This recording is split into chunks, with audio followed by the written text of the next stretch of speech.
1장 6절에서 8절 말씀입니다. 사도행전 1장 6절에서 8절 같이 읽겠습니다. 그들이 모였을 때에 예수께 여짜워 이르되 주께서 이스라엘 나라를 회복하심이 이때니까 하니 이르시되 때와 시기는 아버지께서 자기의 권한에 두셨으니 너희가 알 바 아니요 오직 성령이 너희에게 임하시면 너희가 권능을 받고 예루살렘과 온 유대와 사마리아와 땅끝까지 이르러 내 증인이 되리라 하시니라. 아멘. 아멘. 우리 주님이 부활하시고 승천하시기 전 40일 동안 이 땅에 계시면서 제자들과 예수님이 함께 모였습니다. 모여있을 그때에 제자들이 예수님의 이제 말씀을 1장 4절, 5절 말씀을 우리가 이제 같이 읽었습니다만은 예루살렘을 떠나지 말고 내게 들은 바 아버지께서 약속하신 것을 기다리라 이렇게 말씀하셨고 또 예수님께서 40일 동안 부활하시는 증거를 보이신 겁니다. 확실한 많은 증거로 친히 살아계심을 나타내신 겁니다. 그리고 그동안 보이시고 나타나시면서 하셨던 일들이 뭐냐? 하나님의 나라의 일을 말씀하셨다. 하나님 나라는 이렇다라는 것을 제자들에게 말씀을 하고 나니까 제자들이 뭐라고 예수님께 질문하느냐? 그러면 주께서 말씀하시는 메시아의 나라, 하나님 나라의 회복이 지금입니까? 이렇게 물었습니다. 여러분, 그 당시 제자들의 관심이 어디 있었느냐? 하나님 나라입니다. 똑같이 메시아의 나라를 대망하고 있었어요. 그런데 예수님이 말씀하셨던 하나님 나라와 제자들과 유대인들이 가지고 있었던 하나님 나라는 성격이 달라요. 성격이. 그래서 제자들은 네가 크냐 내가 크냐 우리 주 예수님이 하나님 나라를 세우실 때 오른편에는 누가 왼편에는 누가 1등 공신 2등 공신 12제자 가운데서도 서열이 있다 뭐 이런 식으로 생각을 한 겁니다. 그들이 생각했던 나라는 정치적이고 물질적이고 현세적인 번영을 말합니다. 그런데 유대인들이 가지고 있었던 서름 가운데 하나는 나라 잃은 서름입니다. 번영과 축복을 바랬어요. 이 땅에서 잘 먹고 잘 살고 정치적인 안정을 누리고 평안하게 하나님 섬기고 그리고 메시아가 이 땅에 오셔서 자기 나라를 회복할 때 전 민족이 메시아에게 무릎을 꿇고 이 메시아를 추앙하면서 이스라엘 민족들을 전대하는 그러한 나라를 꿈꾸는 그러한 이상에 빠져 있었다는 겁니다. 이것은 성경이 말씀하시는 메시아관이 아니죠. 여러분 구약을 읽어보셨지만은 구약에 이런 나라를 주시겠다는 말씀이 없어요. 12지파를 통해서 하나님 나라를 이루시겠다라고 할 때 이 나라에는 어떤 나라까지 포함되느냐? 이방인도 포함되어 있어요. 이미 요나서를 통해서도 마찬가지. 그리고 아브라함의 축복도 창세기 12장 말씀 보면 열방과 민족이 너를 통해서 복을 받는다. 너의 후손을 통해서 복을 받는다. 그런데 유대인 나라의 회복만 생각한 거예요. 그것도 어떤 회복?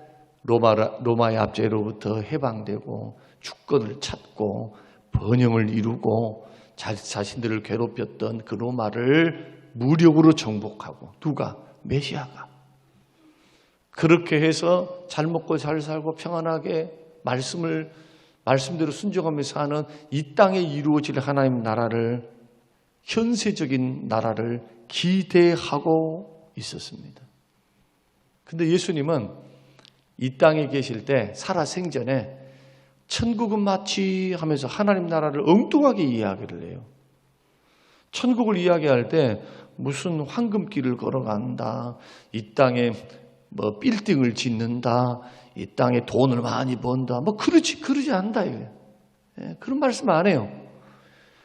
잘 먹고 잘 사는 문제에 대해서는 주님은 먼저 그 나라와 그를 구하면 이 모든 걸 더해 줄게. 하늘 아버지를 믿는 사람, 하나님의 백성들이 먹을 것 때문에 쩔쩔쩔쩔 매면서 무엇을 먹을까, 무엇을 입을까 그렇게 걱정하며 살면 되겠냐. 하나님의 풍성히 채우시고 먹을 것을 주신다. 그러나 하나님이 말씀하시고 세우신 나라는 영적으로 임한 하나님 나라예요. 그러면 물리적이고 현세적인 그런 나라, 우리가 기대하는 황금길이 있고 영원한 영생이 있으며 그리고 죽음도 없는 그 나라는 언제 옵니까? 예수님 재림때 눈으로 보는 그 나라, 물리적으로 살아갈 그 나라. 해도 필요 없어요. 달도 필요 없어요. 영원한 태양의 신, 의의 태양의 신 하나님이 밝은 빛 가운데 계시기 때문에 그 나라는 우리가 생각하는 것을 초월하는 그러한 나라. 그 나라는 사자도 양들도 함께 놀아요. 짐승이 없을까요? 짐승이 있지요. 이사야 66장이 말씀하고 있는 대로. 그래서 우리는 그 나라에서 영원토록 영생복락을 누리며 사는 그러한 우리가 생각하는 그러한 물리적인 나라. 건축물도 있고 생명나무도 있고 우리가 상상할 수 없는 그 나라가 예수님 재림 때 이루어져요. 그러나 지금은 주님이 말씀하시는 나라는 어떤 나라냐? 영적으로 임하는 나라. 주님이 다스리시고 통치하는 나라. 예수님이 이 땅에 오셔서 마귀의 일을 멸하시잖아요. 평생 죽음에 매여서 사망에 매여서 쩔쩔쩔 매여서 지옥 같은 사람들을 예수님이 이 땅에 오사 십자가에서 마귀의 머리통을 깨뜨리시고 머리통을 깨뜨리셨다는 것은 뭘 깨뜨렸다는 거예요? 권세. 사단의 권세. 사람들을 속여서 미혹해서 그들로 하여금 죄짓게 해서 지옥 가게 하는 영원한 지옥 형벌로 들어가게 만드는 그 사망의 권세, 마귀의 권세를 예수님이 십자가에서 깨뜨리셨죠. 그 일환으로서 증거가 뭡니까? 하나님 나라 증거. 귀신을 쫓아내시고 죄를 용서하시고 죄인들을 구원하신 일을 해요. 십자가에 달리신 예수만 믿으면 하나님 나라 백성 시민권자가 되어서 천국 가봐야 하는 게 아니라 이 땅에서 누리고 사는 거예요. 천국 시민으로서. 이제는 죄와 사망이 그 사람을 죽일 수가 없어요. 결코 정죄함이 없어요. 결코. 로마서 8장 1절이 말한 것처럼 예수 그리스도를 믿으면 하나님 나라로 들어갑니다. 영적으로 임한 하나님 나라. 여기서 말한 나라는 영적인 나라라고 말씀드렸습니다. 영적인 나라의 특징이 뭐냐? 예수님이 통치하세요. 말씀과 성령으로 다스리신다. 다스려. 그러니까 안 되는 것 같은데 돼. 죽을 것 같은데 하나님이 보호하세요. 인도하세요. 살아계셔서 보호하시고 인도하시고 기도에 응답하시며 갈 길을 우리의 길을 선한 길로 합력하여 선한 길로 인도해 가신다. 이게 하나님 나라에 들어와 있는 다스림과 통치를 받는 사람들의 특징. 이렇게 예수 안에 있는 사람들이 나타나는 게 뭐냐? 의로워져요. 성령의 역사로 점점 거룩해져 가요. 자기 스스로 도덕이 나는 죄 안 지어야지 해서 되는 게 아니라 성령의 역사로, 성령님의 역사로, 우리를 인도하시는 성령의 역사로 점점 거룩해져 갑니다. 죄 지으면 징계하시면서 다루시면서 주께서 죄를 끊어가게 만드시고 택함받은 백성들이 엉뚱한 길을 걸어가는 하나님 가만 계십니까? 성령께서 마음으로는 근심하시고 인생 책지와 사람 막대기를 통해서 그들을 인도해 가시잖아요. 그래서 연단과 고난을 받는 사람들이 죄를 그쳐요. 죄를. 히브리서 말씀을 보면 죄를 그쳐요. 왜 버려두지 아니하시고 죄 그대로 버려두지 아니하시고 간섭하사 그로 하여금 죄를 끊게 하시고 깨닫게 하시면서 때로는 은혜를 베푸시면서 천국길을 가게 하십니까? 택함 받은 하나님 나라의 백성, 그리고 이미 하나님 나라의 힘이권자이기 때문에 그래요. 그래서 예수님이 말씀하셨던 다 하나님 나라는 영적으로 임한 하나님 나라예요. 천국은 마치 이와 같다. 천국은 마치 이와 같다 하시면서 누룩의 비유도 하고 겨자씨 나무의 비유도 하고 그 나라의 특징이 점점점 확장된다. 눈에 안 보여요? 그러나 누룩을 밀가루 반죽에다 넣어놓으면 그 다음날 보면 부풀러 있어요. 반죽이.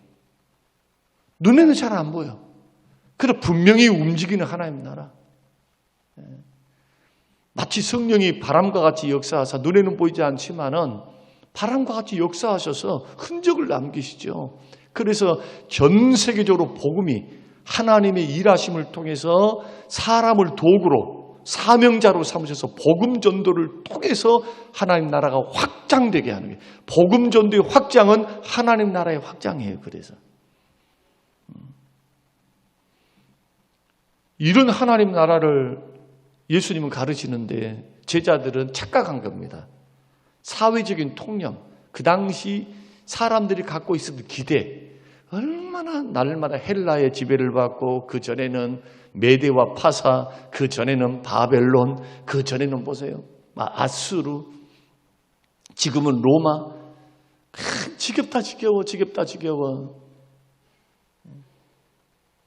맨날 정복받아가지고 압제를 받고 뺏기고 착취를 당하고 그 세월을 수도 없는 나를 견뎌왔기 때문에 그들 마음속에 메시아 대망 사상이 일어난 거예요. 어떤 대망 사상? 성경이 말씀하지 않는 다윗의 후손으로 오시면은 그 다윗의 후손이 오실 것이라 하니까 어떤 생각을 했느냐? 다윗과 같이 용장, 적들을 물리치고 이스라엘을 해방하고 영토를 넓히고 그래서 하나님 나라 말씀이 선포되는 그런 무력으로 세워진 그런 현세적인 나라를 생각한 겁니다. 근데 주님은 뭐라고 말씀하시느냐? 너희 알 바 아니여. 그렇게 거절해버려요. 왜냐하면 그 질문이 틀렸거든요. 하나님 나라 회복이라고 할 때 제자들은 그런 마음을 갖고 있는 거예요. 아직도 눈을 못 떠요. 언제까지 못 뜰까요? 오순절날 마가의 다락방에 성령님이 임재하시기 전까지. 몰라요, 그걸. 그럼 성령님이 딱 임하시자 어떤 일들이 일어납니까? 전 세계에서 오순절에 모였던 사람들이 뭘 합니까? 자기 말로 그 나라 지역 방언을 가지고 방언을 해요, 방언을. 하나님 나라에 큰 일을 말한도다. 저들이 술이 취한 거 아니냐? 외부 사람들 그렇게 말하고. 그 선포가 어떤 선포일까요? 하나님 나라의 복음의 선포. 하나님 나라가 임하였도다. 그래서 이방인들뿐만 아니라 열방과 민족이 예수 그리스도의 복음을 통해서 하나님 나라의 통치 속에 다스림 속에 들어가는 것. 여러분들이 복음을 부지런히 증거하셔야 돼요. 그래야 예수님이 제 이름을 앞당기는 것이고 이것이 주의 나라를 확장시키는 겁니다. 우리 교회 부흥시키려 하지 말고 교회 부흥시키려고 하면 안 돼요. 하나님 나라 확장시키는 거예요. 사명을 따라. 그 옆 교회도 그렇게 하고 우리 교회도 그렇게 하고 전 세계 교회가 그렇게 해야 돼요. 교회 성장주의는 좋은 점도 있지만 잘못된 폐해를 낳습니다. 개교의주의를 낳아요. 개교의주의. 자기 교회만 잘 되면 돼. 전 세계 교회가 주님의 교회인데요. 공동체성, 유형교회의 큰 틀 앞에서 우리가 하나님 나라, 그래서 선교도 내 교회가 아닌데 뭐 하려고 선교에 아깝게 그러잖아요. 그러나 하나님 나라를 확장시키는 겁니다. 하나님의 확장을 뭘로 이루어지느냐? 영적인 나라라 있지요. 예수 믿는 사람들, 죄인들이, 불신자들이 예수 믿고 변화되어서 하나님 말씀을 따라서 순종하며 살잖아요. 가치관이 달라져요. 살아가는 목적이 달라져요. 예수 진짜 믿으면. 이 땅의 것만 보고 살다가 자기 중심적으로 살다가 예수를 믿고 변화를 받고 새로워지면 어떻게 삽니까? 이제는 죄를 그치고 하나님 나라를 바라보며 주를 바라보며 주의 목적이 나의 목적, 주의 뜻이 나의 뜻이 되어서 걸어가잖아요. 뭐에 헌신합니까? 전도에 헌신해요. 복음에 헌신합니다. 그리고 하나님 나라 속에 들어와 있는 교회, 교회는 하나님 나라죠.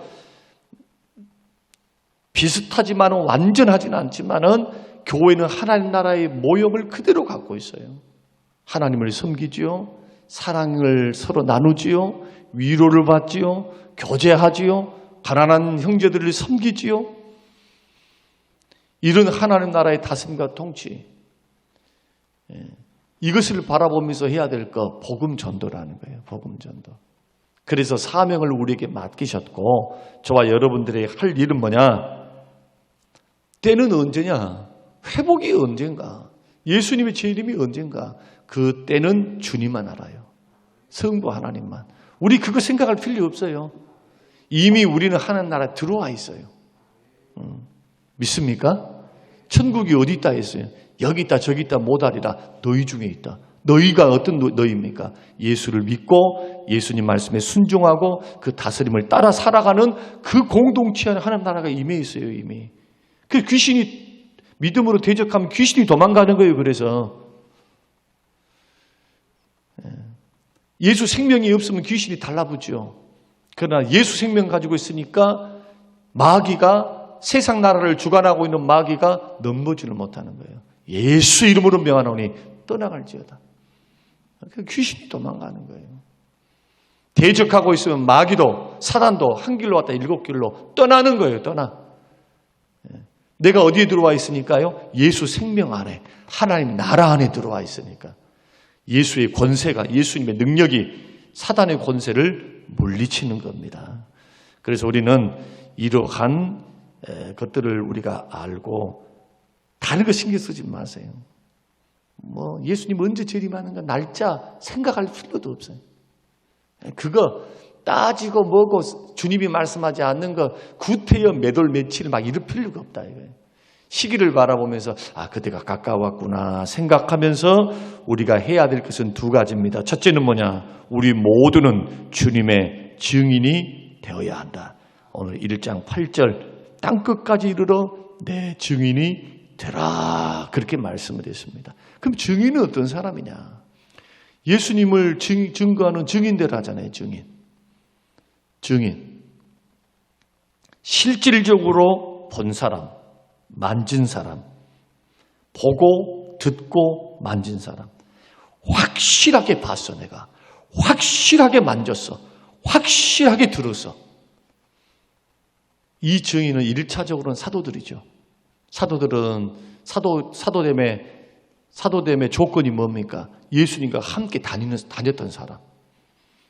육체적으로 이 땅에 성육실 하신 주님 밑에서 배웠던 사람. 기적을 봤던 사람. 들었던 사람. 그러면 2차적인 증인은 누굴까요? 2차적인 증인은 예수 믿는 우리들이에요. 그럼 왜 우리가 증인이냐? 두 가지 때문입니다. 첫째는 우리가 복음을 듣고 성경을 읽다가 전도를 받고 성령께서 우리의 마음의 문을 여시고 예수님이 주님이다. 복음은 들었는데 예수가 주다 선포될 때 성령께서 우리 마음을 일깨우시고 믿음을 주셔서 예수가 믿어져요. 누구의 역사로? 성령님의 역사로. 그래서 예수님이 십자가 부활이 믿어져. 믿습니다. 자기 암시 믿어주는 게 아닙니다. 절대로 기독교 신앙 그렇게 돼 있지 않아요. 믿어주는 것이 아니에요. 믿어집니다. 믿어져요. 만약에 애들을 여러분 이런 이치와 같아요. 아이들을 우리가 속으로 낳았어요. 엄마가 아기를 낳았어요. 자식은 태어날 때는 엄마인 줄 몰라요. 압니까? 그냥 울지. 나 왜 태어나게 했어? 왜 괴롭게 했어? 뭐 괴로운지 아는 거 잘 몰라요. 말도 못하게. 몰라요. 근데 언제 압니까? 점점 자라가면서 인식이 일어나죠. 지각이 생기기 시작해요. 눈 맞추면서 웃어. 이 사람이 엄마인가 아빠인가 말도 못하는데 누군가 뭘 알겠어. 나를 사랑하는구나. 본능적으로 아는 거지.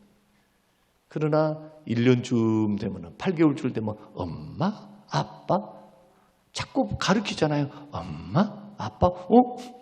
이 양반이 나에게 밥도 주고 뭣도 주는구나. 아껴주는구나. 조금 지나면은 엄마, 아빠. 이제 엄마 없으면 못 살아. 그런데 자기가 어떻게 태어난지는 몰라. 다리 밑에서 죽었다 했거든. 다리 밑에서 죽은 줄 알아. 근데 배우다 보니까 다리는 도로도 있고 또 하천 다리도 있고 다 다리가 있어. 그 다리 밑에서 죽은 또 거지가 거기서 산다네. 나는 거지였나 봐. 배워가면서 깨닫죠. 저분이 분명히 엄마인데 그 다리가 아니구나 하는 것을 깨닫는 것은 어린 아이 때가 아니죠. 태어날 때가. 나이가 들어서 가르침을 받고 더 지식이 깊어지면서 우리 엄마가 나를 이렇게 고통스럽게 낳았구나.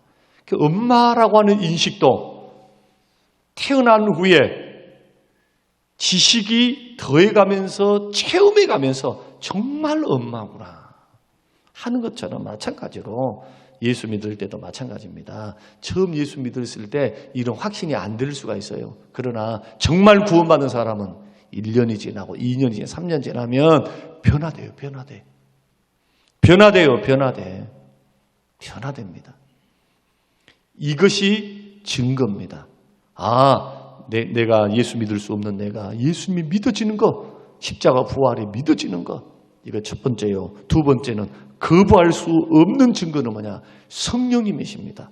내 안에 성령께서 역사하셔서 말씀을 깨닫게 하십니다. 진리 안으로 인도하십니다. 우리로 하여금 예수님이 주라고 고백되도록 역사하세요. 예수님이 사랑해야 돼요. 예수님을 사랑하게 돼요. 예수님이 좋아져요. 예수님이.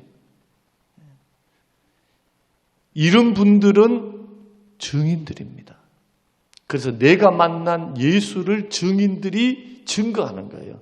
여러분들은 내가 만났던 구원의 사건, 예수님이 주라고 믿어지는 것, 그리고 예수님을 믿었을 때 주시는 응답, 축복, 기쁨, 영생, 확신, 천국의 평안, 삶의 변화, 이것을 간증으로 엮어서 예수 그리스도는 우리의 구세주시다.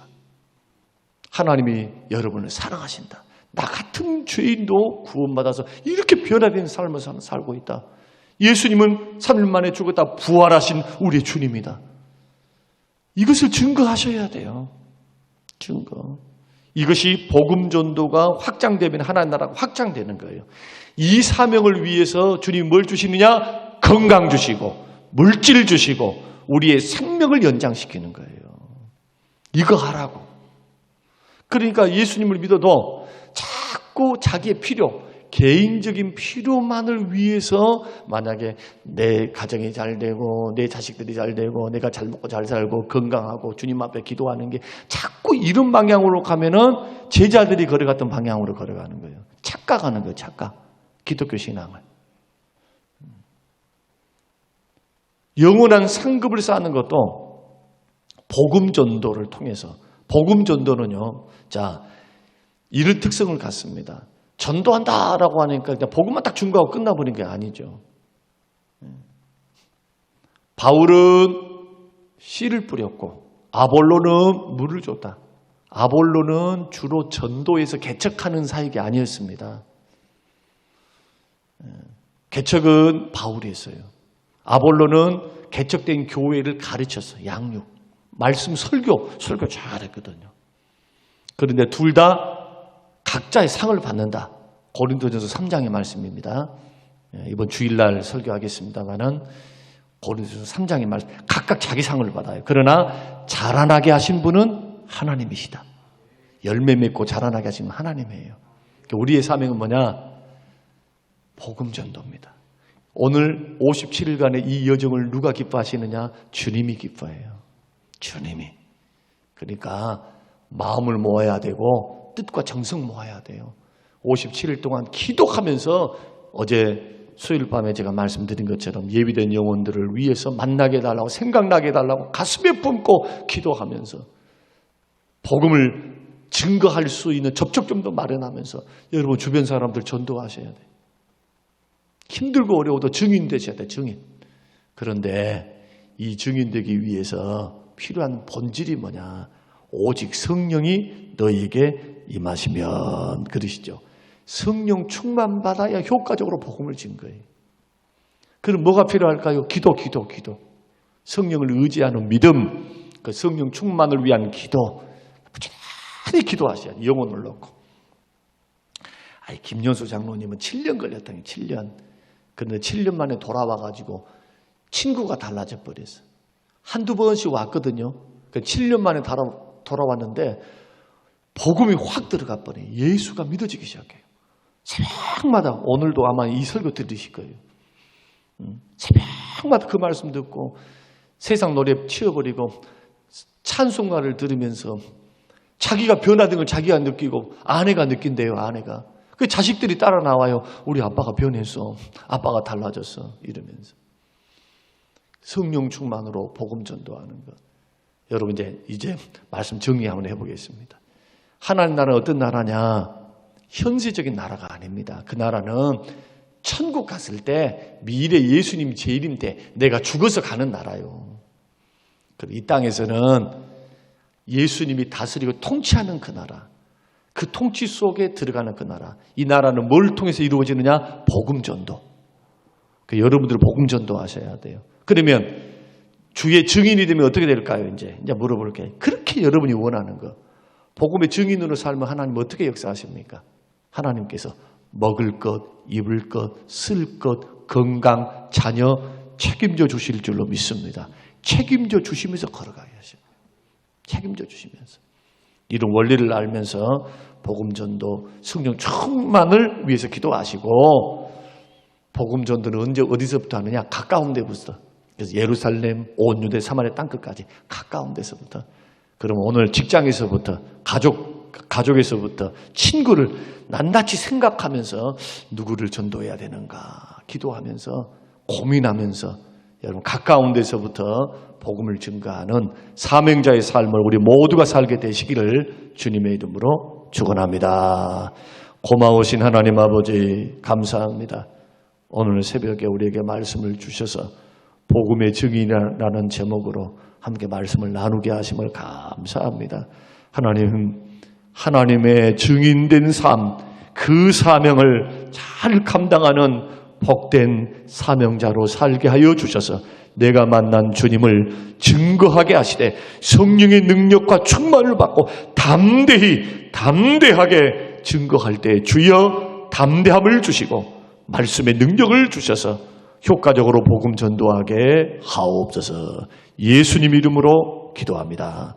아멘.